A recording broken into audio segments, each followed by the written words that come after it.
ॐ सच्चिदानन्दरूपाय विश्वोत्पत्त्यादिहेतवे तापत्रयविनाशाय श्रीकृष्णाय वयं नुमः। गुरुर्ब्रह्मा गुरुर्विष्णुर्गुरुर्देव महेश्वर गुरुर्साक्षात् परब्रह्म तस्मै श्रीगुरवे नमः। जेहि परकृपा करहि जन जानी कवियुराजि नरचा वैमानी मोरी सुधारी सो शववाती जासु कृपा नहीं कृपा गति। ओम हरे नमः। ओम परमात्मने नमः। कृष्ण चंद्र भगवान की जय हो। राधा रमण भगवान की जय हो। भागवत भगवान की जय हो।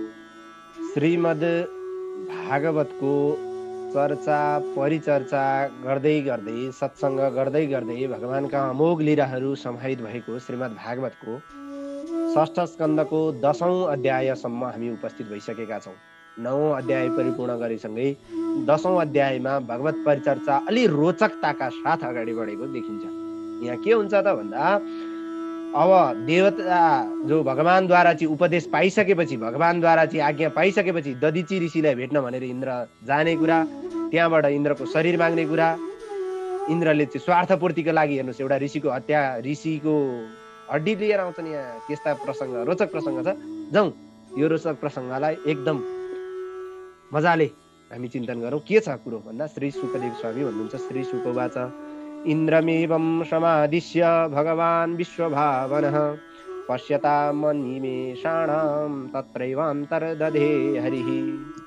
यस प्रकार देवराज इन्द्रलाई चाहिँ दधिची ऋषिको शरणमा जान आज्ञा दिएर भगवान् हरि त्यहाँबाट अन्तर्ध्यान हुनुभयो। अन्तर्ध्यान भइसकेपछि हे महाराज परीक्षित, भगवानको आज्ञा अनुसार इन्द्र पनि त्यहाँबाट एकदम दौडधुपका साथ दौडधुप गरेर अथर्वा ऋषिका चाहिँ पुत्र दधिची ऋषिको आश्रममा गएर अनुरोध गर्न थाले, प्रार्थना गर्न थाले, हजुरको शरीर भित्र रहेको हाड चाहिँ हामीलाई दिनुहोस् भनेर देवताहरूले चाहिँ प्रार्थना सुनेर दधिची ऋषि प्रसन्न हुनुभयो र के हाँस्दै भन्न थाल्नुभयो, देवताहरू मृत्युकालमा प्राणीहरूलाई सहनै नसक्ने गरी दुःख हुन्छ, दुःखकै कारण प्राणीहरू चेतन शून्य मूर्छित हुन्छन्। मृत्युको समय प्राणीहरूलाई चाहिँ हुने दुःखलाई चाहिँ के तपाईँ जान्नुहुन्छ? यदि जान्नुहुन्छ भने किन मेरो शरीर माग्नुहुन्छ? हाँस्दै देवताहरूलाई भन्नुहुन्छ नि, संसारमा सहनै नसक्ने दुःख भनेको के हो? मृत्युको पीडा, मृत्युरूपी पीडा। मृत्युको पीडा तपाईँलाई थाहा छ कस्तो हुन्छ? थाहा छैन भने त तपाईँले सामान्य सिम्पल तरिकाले माग्नुभयो। तर मृत्युको पीडा कुन चाहिँ हुन्छ भन्ने थाहा हुँदा हुँदै मसँग चाहिँ किन माग्नुहुन्छ त मेरो हड्डी, मेरो शरीर भनेर चाहिँ कसले भन्नुभयो? दधिची ऋषिले चाहिँ इन्द्र आदि देवताहरूलाई भन्नुभयो। यस लोकमा चाहिँ बाँच्न चाहने जीवहरूका लागि सबैभन्दा प्यारो भनेको शरीर हुन्छ। सबैभन्दा प्यारो वस्तु। संसारमा सबै कुरा त्याग्न सक्छ, शरीर त्याग्न सक्दैन मान्छे। शरीर त्याग्नलाई उसलाई गाह्रो हुन्छ। भिक्षुक भएर पनि भगवान् विष्णु नै आए पनि शरीरको ताकत, शरीरको माया चाहिँ सबैलाई हुन्छ। शरीरको ताकत बिना को चाहिँ रहन सक्छ होइन?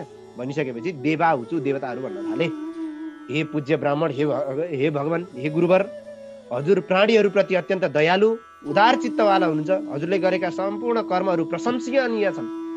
हजुरले बेला बखतमा गर्ने कर्महरू अत्यन्त प्रसन्न छन्। हजुर जस्तो उदार चित्त हुनुभएको अर्को को छ र?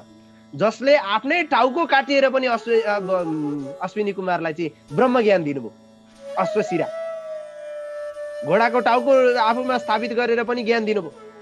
हजुर जस्तो उदार चित्तवाला अर्को को छ? पवित्र कीर्ति भएका हजुरको लागि चाहिँ त्यो शरीर त्याग्नको लागि, त्यो हजुरको शरीर त्याग्नु हजुरलाई कुनै कठिन कुरो होइन, ठुलो कुरो होइन। त्यस्तो ज्ञानी, त्यस्तो ध्यानी स्वार्थी याचकहरू दाताको समस्यालाई जान्दैनन्।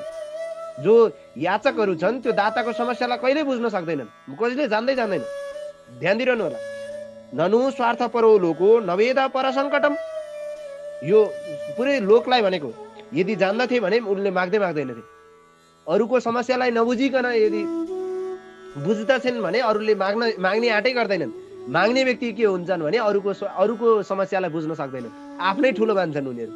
मलाई पो समस्या परेको छ भन्ने बुझ्छन्। त्यसै गरी स्वार्थीहरूले माग्नेवाला याचकको समस्यालाई जान्दैनन्। यदि जान्ने भए दान दिन सामर्थ्य भएर पनि किन दिन्न भन्दैनथे होला। दान दिँदाखेरि सामर्थ्यशाली छ, दिन योग्य छ, तर पनि मान्छे दिन चाहँदैन। किनभने उसको समस्या त्यो याचकले बुझ्न सक्दैन। ध्यान दिइरहनु भनिसकेपछि ऋषिहरू भएको छ। दधिची ऋषिले भन्नुभयो, यसै गरी धर्म वह स्रोत कामेन योयम मे प्रत्युदारितः। हे देवगण, तपाईँको मुखबाट धर्म सुन्न चाहेर मैले तपाईँको याचनाप्रति उपेक्षा गरेर भनेको मात्र हुँ। प्रारब्ध कर्मको क्षय भएपछि यो शरीरले मलाई स्वतः त्याग गर्नेछ। अत म तपाईँको कार्यसिद्धिका लागि यो मेरो प्यारे शरीरलाई अहिले छाडिदिन्छु। जहिले छाडे पनि यो शरीरलाई मैले छाड्नै पर्छ, किनभने एक दिन न एक दिन यो शरीरले त मलाई छोडेर जान्छ। तसर्थ म अहिले दिन्छु। तपाईँहरूको काम बन्द छ भने तपाईँको प्रार्थना सुनिसकेपछि म खुसी छु। हे देवताहरू, जुन व्यक्तिले सम्पूर्ण प्राणीहरूमाथि दयाभाव राखेर चाहिँ आफ्नो अनित्य शरीरद्वारा उनीहरूको चाहिँ उपकार या धर्म गर्दैन भने, यश प्राप्त गर्ने चेष्टा पनि गर्दैन भने त्यो व्यक्ति वृक्ष आदि जुन जड वस्तु स्थावर वस्तु भन्दा पनि निकृष्ट हो। वृक्षहरूले त फलफुल दिएर परोपकार गर्छ भने उसले केही पनि गर्दैन भने त्यसको जिन्दगी बेकार हो। परोपकाराय सताम विभूतय। हेर्नुहोस् त, यदि परोपकार गर्दैन भने मान्छे भएर जन्मिनु के काम? वृक्षहरूले त फल दिन्छन्, नदीहरूले जल दिन्छन्। परोपकारको लागि वृक्षमा फल फल्छन्, नदीमा जल हुन्छ। अनि मान्छे भएर पनि परोपकार नगर्नु, मान्छे भएर पनि उपकार नगर्नु। तसर्थ परोपकारको लागि यो शरीर प्रयोग गर्न सक्नु त धेरै राम्रो कुरो, प्रयोग गर्न पाउनु त झन् धेरै राम्रो कुरा हो। तसर्थ म तपाईँहरूलाई दिन्छु। परोपकाराय फलन्ती वृक्ष। परोपकारकै लागि वृक्षहरू फल फल्दछन्। परोपकाराय वहन्ती नद्या। परोपकारकै लागि नदी बहन्छन् भनेदेखि आज मैले परोपकार गर्न पाउनु त मेरो लागि अहो भाग्यको कुरा हो। ल लैजानुहोस् मेरो शरीर, म दिन्छु। अन्य प्राणीहरूको दुःखमा चाहिँ शोक गर्नु, हर्षमा आनन्दित हुनु नै अविनाशी धर्म हो। अविनाशी धर्म भनेकै अरूको दुःखमा शोक गर्नु, आफू पनि दुःखी हुनु, अरूको सुखमा आफू पनि सुख हुनु। अरूको सुख हुँदा चाहिँ अरूले उन्नति गर्दा डाहा गर्नु धर्म होइन। अरूको दुःखमा हाँस्नु धर्म होइन। सर्वत्र प्राणीहरूमा अपनत्व भाव देख्नु नै सुख दुःखको कारण हो। अविनाशी धर्म हो। यस्तै धर्मलाई पवित्र कृति भएका महापुरुषहरूले आदर गरेर चाहिँ भन्दछन्। त्यस्ता व्यक्तिलाई पो आदर गर्दछन्। अरूको खुसीमा, अरूको आनन्दमा आनन्दित भइदिने मान्छेलाई पो संसारले पो राम्रो भन्छ। तसर्थ अहो दैन्य महो कष्टम। हे धन, पुत्र, शरीर आदि सबै क्षणभङ्गुर छन्। मरेपछि यिनीहरूको कुनै पनि अस्तित्व छैन। स्वयं आफ्नो शरीरको पनि कुनै पनि प्रयोजन छैन। मरेपछि शरीरलाई पनि स्याल गिद्धाहरूले खान्छन् वा त आगोले डढाएर जान्छ। तिनीहरूको मात्रै काम आउने हो, नत्र भने केही पनि काम छैन। यो नश्वर शरीर वा धन आदि चाहिँ जसले उपकारको लागि गर्दैन, परोपकारको लागि प्रयोग गर्दैन भने त्यसको परोपकार रहित भएको त्यो शुष्क जीवन चाहिँ हुनु नै त्यो बेकार हो। परोपकार यदि गर्दैन भनेदेखि शरीर भएर के काम, धन भएर के काम, रूप भएर के काम, यौवन भएर के काम?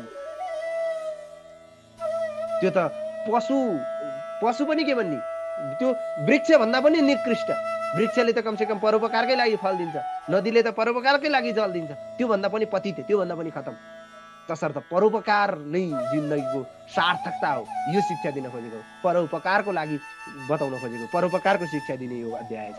सिद्धदेव स्वामी भन्नुहुन्छ, यस प्रकार देवताहरूलाई चाहिँ शरीर दान गर्ने निश्चय गरेका अथर्वा जुन दधिची ऋषिले परब्रह्म परमात्मामा आफूमा गएर आफूलाई लीन गराउनु भयो र शरीरको त्याग गरिदिनु भयो। यसरी इन्द्रिय, प्राण, मन, बुद्धिलाई चाहिँ बसमा राख्नुभएका दधिची ऋषिले जीव र ब्रह्मको चाहिँ एकताको चाहिँ साक्षात्कार गर्नुभएको थियो।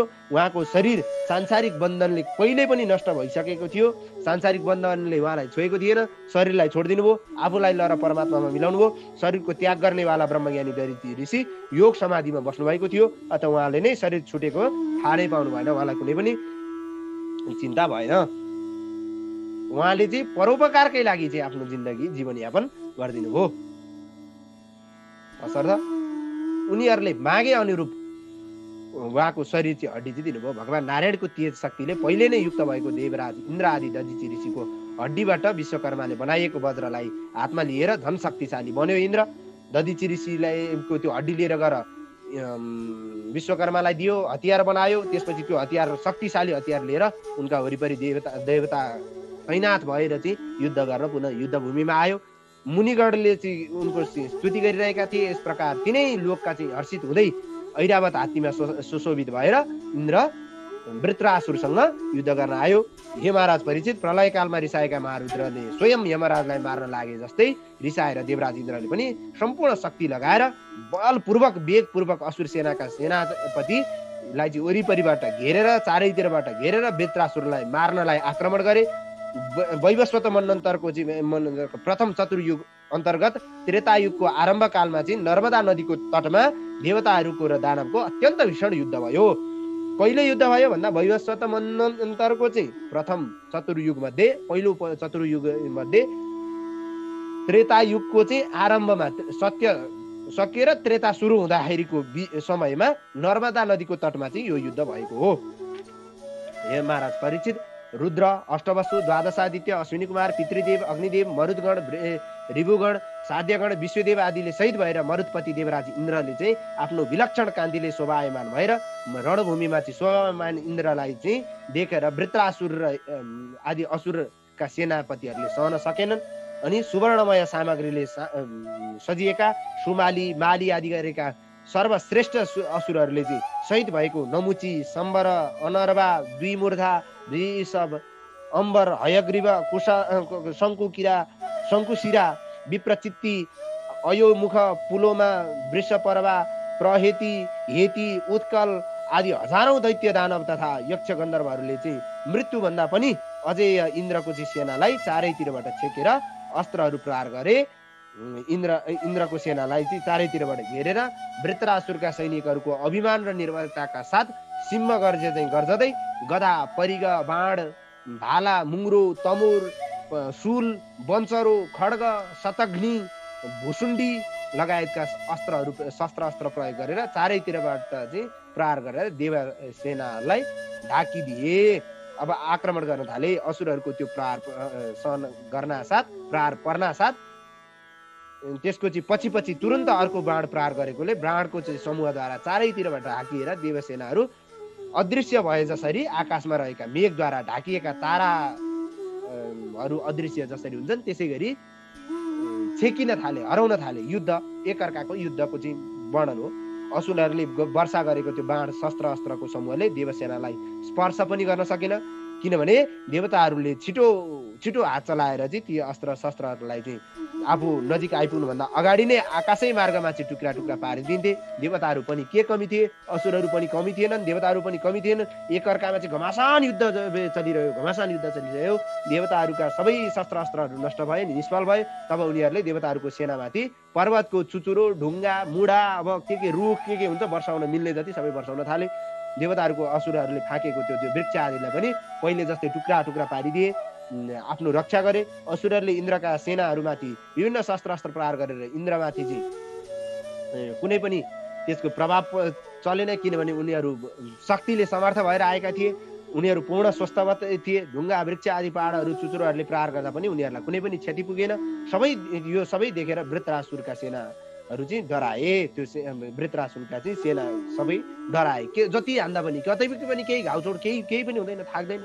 हे भगवान कृष्णका परम भक्त देवताहरूलाई परास्त गर्न चाहिँ असुरले बारम्बार अनेक प्रयासहरू गर्दा त्यो सबै निष्फल भएर जसरी नीचले प्रयोग गरेको क्रोधपूर्ण श्रापद्वारा चाहिँ निन्दापरक वचनहरूद्वारा सज्जनलाई कुनै असर पर्दैन, त्यस्तै गरी एकदम नीच मानिसले चाहिँ त्यो सज्जनलाई चाहिँ गाली गरेर के असर पर्छ? केही असर पर्दैन। त्यसै गरी ती वृत्रासुरका सेनाले चाहिँ देवताहरूलाई चाहिँ त्यो शस्त्र अस्त्र प्रहार गर्दा कुनै पनि फरक परेन, कुनै पनि असर परेन। भगवानमा चाहिँ भक्ति भावना नभएका ती बलवान असुरहरूले चाहिँ युद्धमा हुने स्वाभाविक जुन अभिमान चाहिँ हरायो उनीहरूको। अनि देवताहरूले उनीहरूको चाहिँ तेजलाई प्रभावहीन बनाइदिएका थिए। उनीहरूको चाहिँ आफ्ना सम्पूर्ण प्रयासहरू व्यर्थ भएको देखेर युद्ध भूमिमा चाहिँ आफ्ना स्वामी वृत्रासुरलाई एक्लै छोडेर अब भाग्न थाले। अब जे हाने नि काम गर्दैन, जे हाने नि आफूसँग भएका शस्त्र अस्त्र सबै निष्फल। अब पहाड, ढुङ्गा, मुढा जे वर्षाए पनि केहीले छुँदैन। अब बाँचिँदैन, भाग, अब त ज्यान जोगाऊ, पहिला त ज्यान जोगाऊ भनेर चाहिँ भाग्न थाले। भाग्न थालिसकेपछि देवताहरूसँग हारेर चाहिँ डरले भाग्दै गरेका ती वृत्रासुरका चाहिँ अनुयायी सेनालाई देखेर धीर र वीर वृत्रासुरले हाँसेर भन्न थाल्यो, कालो पपण्डम रुचिराम मनस्विना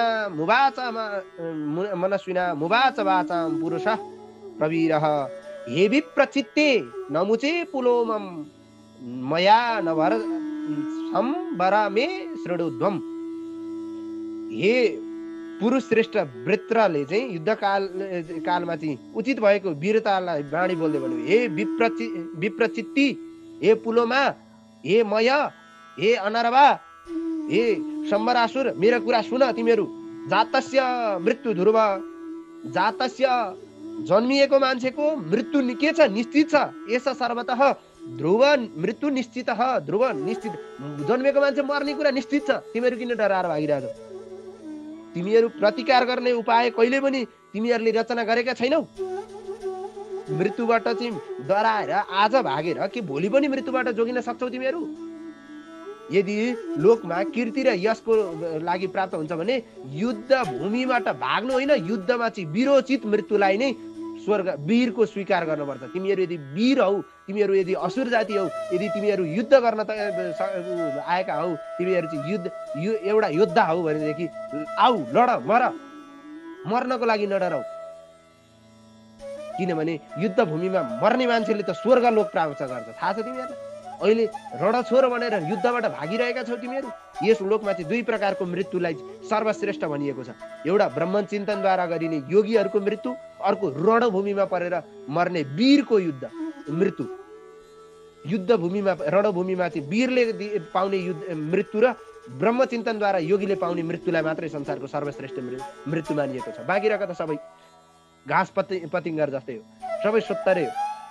त्यसैले कि त प्राण आदिलाई चाहिँ बसमा राखेर ब्रह्म चिन्तन गर्दै समाधिद्वारा चाहिँ योगी जस्तै प्राणलाई त्याग्नु बेस, कि त युद्ध भूमिमा चाहिँ अग्रगामी भएर नभागिकन शरीरलाई त्याग्नु बेस हुन्छ।